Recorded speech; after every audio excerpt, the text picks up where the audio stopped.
Ready. Play. Okay, so de Minaur versus Sinner. So, do you think de Minaur could win a set at all tonight? I don't think it'll be like a demolition job, but I could see like close first set and then a more comfortable second, kind of like a 7-5, 6-2 situation. Because I just think de Minaur is a very good player. He's got a good serve, big serve, so it works on the indoor hard court. But I just think Sinner's got too much, and I think with the crowd as well, I think I can't see it going any other way but a straight sets win for Sinner. No, I tend to agree. I mean, of course, I think from a tennis and from a competitive standpoint, we would love it to go to three, but love it to be tight set, and we'd really love to see a really strong Alex de Minaur performance. The issue is that he's playing the hard court juggernaut this year. That is Jannik Sinner, who he sees a hard court tournament, he goes to a hard court tournament, he hopefully doesn't get an illness, and he wins it. And that rinse and repeat pretty much for the entire season when it comes to Jannik. I'd expect Sinner to win.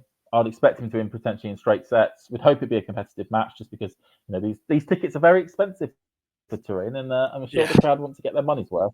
Unfortunately, the day crowd today, although they had a good, they've had two matches, both have been straight sets and both have been fairly quick.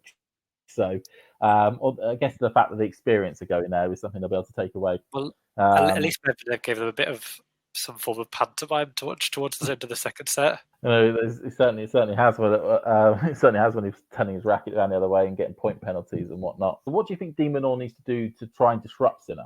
Variety is always, for any opponent, it's a good way to just kind of almost to throw your opponent off. But I think, like our producer said in the chat, Sinner basically does everything that de Minaur does better.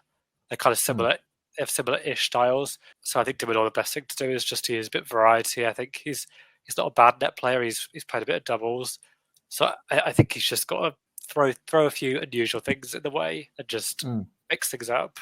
So you're saying bring that variety, and that maybe because we remember we had this. This is almost a repeat of the Rotterdam final from the beginning of the year, and that was on an indoor hard.